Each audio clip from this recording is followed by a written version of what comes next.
Greetings, the title of this video is Presence. I do hope this video may help you a lot, and that is my hope of this video.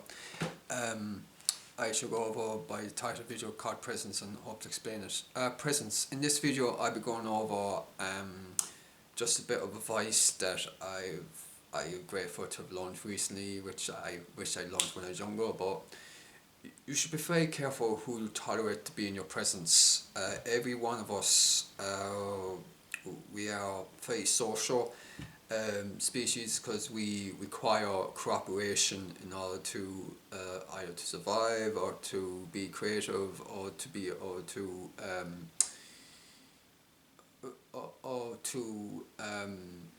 survive being creative, but also to being creative and survive is the main two things, but also to connect and build. Because if there is no interaction, no one person themselves can, as I think as the saying goes, no one man is his own island, and it's so true because when you're brought into this world, you're very codependent on those around you. Now, going back to about presence, you yourself decide who you tolerate to be in your presence. It can be quite difficult, and it requires a lot of understanding about yourself and what exactly that you want. For example, if you're in the presence of people that causes drama, pain and suffering, you are responsible for that because you're choosing set people to be in your presence, and it involves setting clear boundaries. But unless you write down these boundaries and stick to them, and reinforce these boundaries, and one way to reinforce boundaries is who you let in. So I give an illustration. Imagine your door. You decide who you open the door to, of who you choose to be in your presence and who you choose not to be in your presence. That is what you decide. Unfortunately, a lot of people have circumstances where they allow people to be in their presence, and they choose, if they have a destructive cycle, they're more likely to leave the door open for a lot of destructive things. Understanding who you let in and let out of your presence is more a reflection of yourself. If you're someone that has a very low self-esteem of yourself or low self-respect of yourself, you're going to invite more people in that will destroy you. Rather, if you're more content to be in your own presence, therefore you're more willing to not so easily open doors for everyone to come in. There is a thing about being too open, because I was that way. I allowed anyone to be in my presence, and it's a lot of, for me, what I've learned recently, which has caused a lot of tears to me so much, because I love a lot of loved ones, but unless someone desires to be in your presence, and I do pray that this may sink in, unless someone has desire or wants to be in your presence, otherwise there's no point. There's no point someone being in your presence because they either feel obligated to be in your presence or they feel forced to be in your presence. I personally myself prefer someone to desire to be in my presence, or desire to solve, or desire to want to spend that time with me and value that time, because there's no point someone being in my presence if they're not going to value the time I want to connect. Otherwise there's no point them being there in the first place.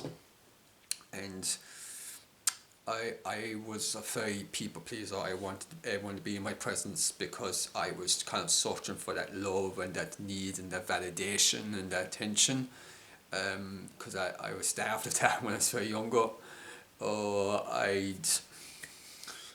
But nowadays, like older and through painful experiences, I just prefer to be in my own presence. I prefer just doing this YouTube channel. I prefer to do some art and writing and just be just in the presence of the Lord, and I'm very content with that. Anyone that wants to be in my presence, I would generally want them to be in my presence because I want to be in my presence, and that should be the same with everybody.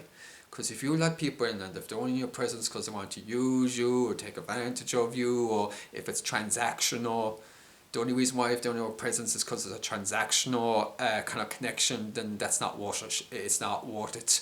If there's coercion involved, I myself don't like to be in the presence of people who are deeming dramatic or who blow things out of proportions, or who is just in a destructive cycle. And if they're not willing to self-reflect, if they're not willing to change, I prefer them not to be in my presence, because if they're going to keep on repeating the same dramatic cycles again, and they talk this person, that person causes drama, and I just prefer them not to be in my presence. If I give an example, if someone's in your presence and they spend the majority of time when they're in your presence, not in your presence, doing anything else but being in your presence, and unfortunately this is one of the reasons why I don't particularly like modern men and modern women. I find them very self-absorbed. Their phones all the time, and just like phone zombies, and their attention is more towards a phone than it is towards the people they're interacting with. And or it could be just, well, the phone's just an example. It could be TV, it could be video games, it could be anything. It could be anything. No, anything in moderation. If someone's using a technology to help themselves or to connect with someone, that's good. But if they're completely glued to technology, that takes them out of being able to connect with people. And sadly, we live in a generation where you could have like a whole group of people together, and they'd be communicating with each other on the phone while they're right next to each other. Instead of just like talking and connecting, they're just like texting each other, and then like and that's a sad state. It's like I've used humor to kind of to cope with just the madness of it. But I feel like before humanity ever invents technology, we should like sit down and find the ways to like teach people how to use the technology wisely. Because it's like giving a kid like dynamite. It's a very bad idea. It's like, well, teach, like don't it's like give someone, don't give. So it's just. Yeah, just back about being in your presence is the same thing. It's kind of similar. If you allow very destructive people in your presence, and if you get born from that, then you are responsible for that, because you choose who you left the door open to, who to be in your presence. And if you get constantly disrespect, and if you constantly get a feeling of not being valued or worth, and actions can tell a lot about when someone's in your presence. You should always observe, because if you're blessed with eyes that are able to see, you're deeply blessed. And if you have eyes that are able to see things, then you count yourself very fortunate, because there's some people, unfortunately, who don't have the ability to observe, because unfortunately they're blind, physically blind. But if you're blessed with eyes, and if you have the ability to observe, you can observe how people use their time with your eyes and with your ears. And you'll be able to observe what to do with their time and what they're doing in your presence. If someone's in your presence, and if 90% of the time, if they're in your presence, they're talking to somebody else, they're texting somebody else, they're doing anything else but being in your presence, then that is itself extremely disrespectful. But mostly towards themselves, because it's different if, say, they're using technology to contact someone, things that's understandable. It involves communication with the person you're with. But if there's a repeated pattern of that, then you should have some self-respect of communication and boundaries, and telling the person's unacceptable. And I'm saying this like, if it will be a friendship, a relationship, or whatever it is, communication is very important, but direct communication is important. Some bit of common sense, social interaction.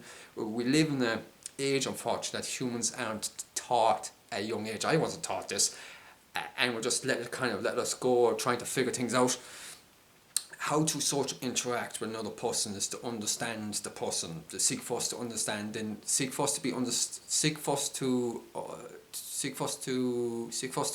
and then to be understood. I might butcher that, but when it comes to people's presence, you are solely responsible. I myself am. Every individual is responsible for who you let in your presence and who you don't. And if you constantly are in the presence of people that disrespect you, the only person at the end of the day you would blame is yourself.